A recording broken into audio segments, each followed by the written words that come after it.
Thank you, Dr. Richard Cacho, for the kind introduction. Thank you, SGOP and its organizing committee for this invitation. I consider it an honor and privilege. I am being given 25 minutes to lecture on management algorithm for women with breast complaints. I was given these learning objectives by the organizing committee, and I will give my lecture based on this outline and straight to the point. Most common breast complaints, initial workup, evaluation for its complaint, factors that raise suspicion for malignancy, indications for referral to a breast specialist. I'd like to disclose that I made an online survey among 34 OB/GYN respondents from March 2020 to April 2020, guided by the above learning objectives. I will insert the results of the survey into my lecture. Learning objective 1, most common breast complaints among women. To answer this question, as I said earlier, I made a survey from 34 OB/GYN respondents and also 31 general surgeon respondents this year. The unanimous answers, the most common concerns in the order of decreasing frequency: breast mass, most common; breast pain; breast check or checkup because of concern for breast cancer; and nipple discharge, least common. Learning objective 2, initial workup, evaluation for its complaint, history, physical examination, and diagnostic modalities. First principle to follow in the initial evaluation: regardless of the complaint or concern of the patient on her breast, whether breast mass, breast pain, breast check, or nipple discharge, a physical examination should be done before any laboratory diagnostic procedures. The physical diagnosis will dictate the subsequent moves in the management. Foremost in the physical examination is to look for a dominant mass. The real mass, the mass which is considered as the red flag, meaning if present, it needs at least more investigation.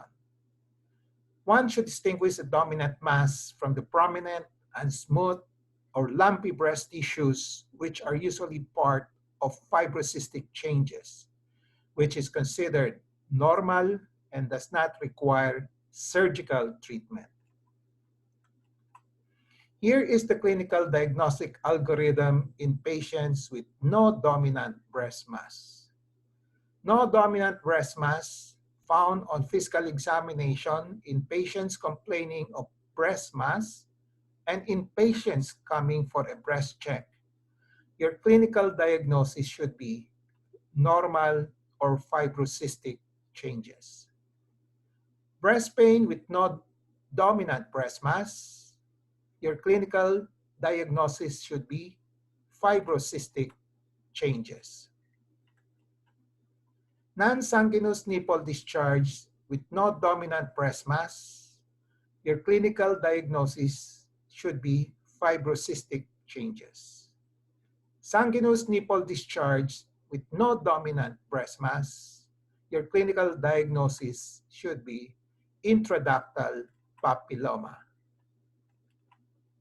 Focal erythema and tenderness with no dominant breast mass, your clinical diagnosis should be mastitis. Here is the clinical diagnostic algorithm for those with a dominant breast mass. First, look for signs of inflammation. If present, breast abscess should be the diagnosis. If no signs of inflammation, differential now is malignant versus non-malignant. First, look for signs of malignancy. If present, malignancy should be the diagnosis.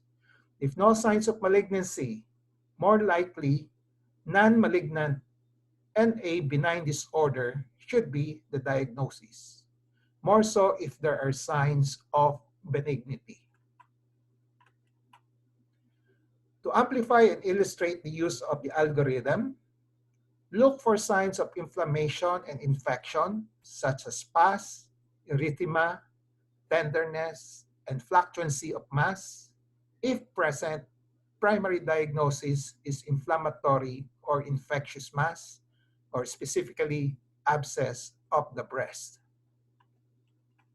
If no signs of inflammation and infections are present, decide whether malignant or benign neoplastic growth. Then look for signs of malignancy, such as signs of local invasion, which include ill-defined border of the mass, fixation, retraction, ulceration, and fungation, and also look for signs of spread, axillary lymph nodes.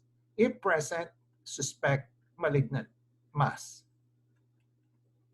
If no signs of malignancy are present, more likely it's a benign mass, especially if the mass is cystic, meaning it contains fluid. So here again, the clinical diagnostic algorithm for those with a dominant breast mass. Very simple, very helpful, and very practical in coming out with a rational clinical diagnosis. Here is the clinical diagnostic algorithm for those with nipple discharge. Start with determining whether the nipple discharge is sanguineous or non-sanguineous, which can be watery, whitish, yellowish, brownish, and grayish in color. Non-sanguineous with no dominant mass, your clinical diagnosis should be fibrocystic changes. With a dominant mass in the presence of a non-sanguineous nipple discharge, evaluate using the clinical algorithm for breast mass that I have given above.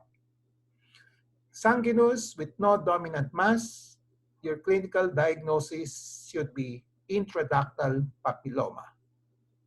With a dominant mass in the presence of a sanguineous nipple discharge, breast cancer until proven otherwise.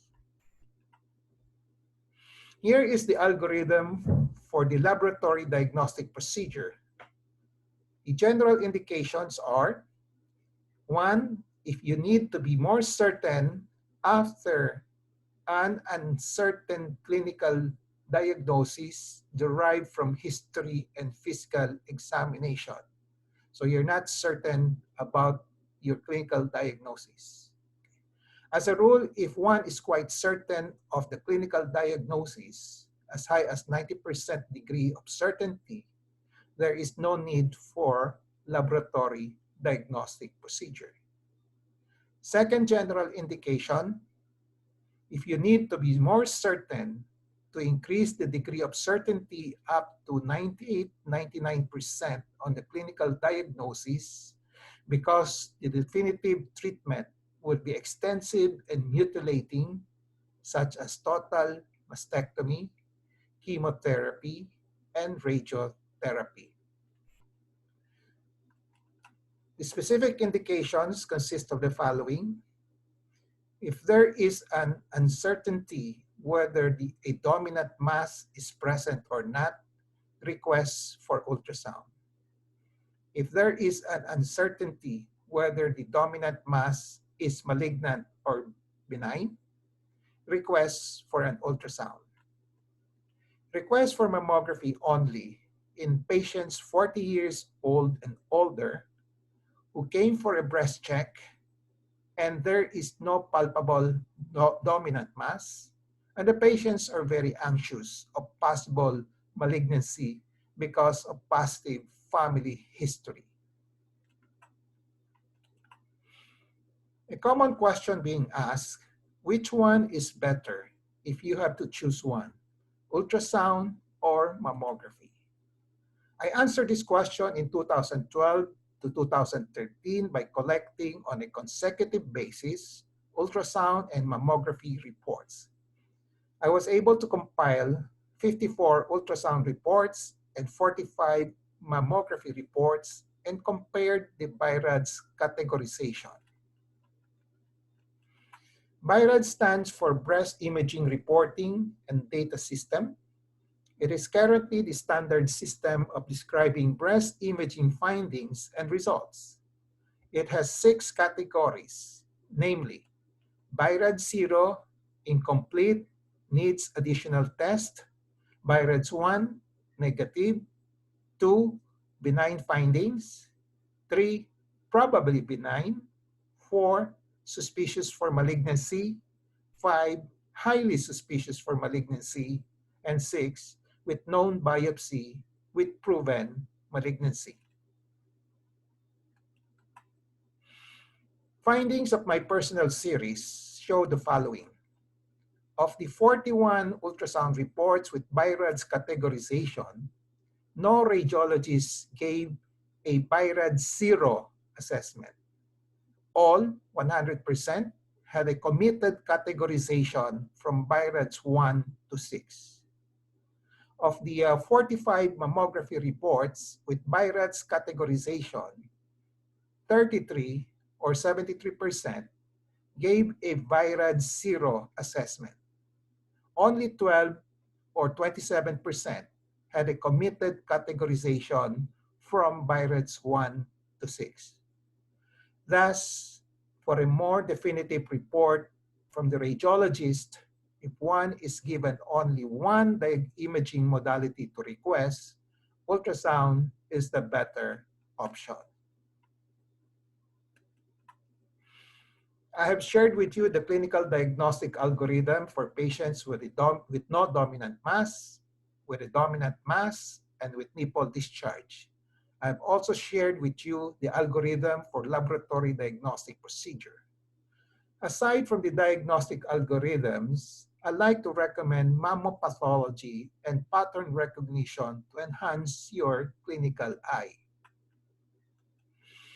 It would be extremely helpful for all OBGYN to remember the names of just 10 breast disorders being encountered in the Philippines and know how to recognize them using pattern recognition. This will help them decide what to do next after the physical examination and history taking, or after the clinical diagnosis is obtained. Whether to refer to a breast specialist right away, whether to treat the patients right away when a surgical breast condition is not present, and to allay the fear of patients when indicated. These 10 breast disorders are the following: breast cancer, fibroadenoma, macrocyst, galactosile, mastitis and breast abscess, intraductal papilloma, phylloides tumor or benign cystosarcoma phylloides, tuberculosis of the breast, Paget's disease of the nipple, mammomegaly or virginal hypertrophy. I'd like to expound on some of them in the next few slides for pattern recognition purposes. Solid breast mass, well-defined border, very movable. This is the most common pattern for fibroadenoma. Cystic breast mass with no history of lactation. This is a common pattern for macrocyst. Cystic breast mass with history of lactation. This is a common pattern for galactosile. Huge breast mass, multinodular, with solid and cystic areas, with no axillary node despite the hugeness of the mass. This is a common pattern for phylloides tumor. Multiple draining sinuses with history of repeated bouts of breast abscesses. This is a common pattern for tuberculosis of the breast. Unilateral erosion in the nipple areolar complex, pattern for Paget's disease, a special type of breast cancer. Huge breast with no dominant mass, pattern for mammomegaly or the so-called virginal hypertrophy. Let's now go to learning objective 3, factors that raise suspicion for malignancy. The foremost factor is the physical examination findings on the breast. 1. The presence of a dominant breast mass with telltale or giveaway signs of malignancy, namely signs of local invasion of the breast mass on the adjacent tissues, and signs of spread, should raise suspicion for malignancy. Second, the presence of a sanguineous nipple discharge with an accompanying dominant mass should also raise suspicion for malignancy. Signs of local invasion of the breast mass on the adjacent tissues consist of fixation to the adjacent tissue, such as the overlying skin, inclusive of the nipple areolar complex, and the underlying tissue, such as the chest muscles and the ribs. The skin changes over the mass that are suggestive and indicative of local invasion, such as ulcerations and fungation. Signs of spread consist of the presence of palpable ipsilateral axillary lymph nodes and or supraclavicular lymph node. The degree for suspicion for breast cancer in the presence of local invasion alone without signs of spread will be at least 90%. The degree of suspicion in the presence of local invasion and spread at the same time will be moving towards the 99% probability. If there are telltale signs of malignancy, there is also one telltale sign of benignity of a palpable breast mass, which is the cystic nature of the mass on palpation. A breast mass, if cystic, meaning most likely the mass is fluid-filled, is probably benign. The probability is about 90% to 99%. Notes on the use of age and family history in the clinical diagnosis of breast mass. And the survey, when asked, in your practice, do you suspect breast cancer purely on the basis of age, say more than 40 years old? 20% answered yes. In your practice, do you suspect breast cancer purely on the basis of the presence of a family history of breast cancer? 43% answered yes. My recommendation, rely on the physical examination findings rather than on the age and family history in processing the clinical data for diagnosis for the following reason. The clinical diagnosis of breast mass with benign characteristics, such as in the presence of well-defined border and cystic nature of the mass, should be benign even if the patient is 40 years old and above, and even if the patient has a family history of breast cancer. Likewise, the clinical diagnosis of the breast mass with telltale signs of malignancy, such as signs of local invasion and signs of spread, should be malignant even if the patient is less than 40 years old and younger, and even if the patient has no family history of breast cancer. Let's now go to the last learning objective, indications for referral to a breast specialist. From the survey, all OBGYNs consider the surgeons, the general surgeons at least, surgical oncologists at most, as the breast specialists in the Philippines. The OBGYN knows that breast is part of the residency training program of general surgery, at least about 9 months of rotation in the management of breast patients. Majority of breast disorders are surgical disorders. The medical oncologists, ROJoson oncologists, etc., are considered adjunct breast specialists, meaning referral to them is done by the surgeons when indicated. So if one considers the surgeons as the breast specialist, all patients with a breast concern should be referred to the surgeons, unless the OBGYNs can do the management themselves or would refer to non-surgeon breast specialists as they think indicated. But at the very least, the following patient should be referred to the breast surgeon specialist. Patient who will most likely need surgery of whatever type, patient needing biopsy procedure, patient needing incision and drainage procedure, and patients needing excision and mastectomy. To end my talk, let me flash again to you the learning objectives assigned to me and to which I tried my very best to answer straight to the point within the time limit allotted to me. Most common breast complaints, initial workup and evaluation for each complaint, factors that raise the suspicion for malignancy, indications for referral to a breast specialist. I hope I have shared simple yet useful and practical tips to all of you, my beloved OBGYN, on the management algorithm of Filipino patients with a breast concern. Thank you for your kind attention.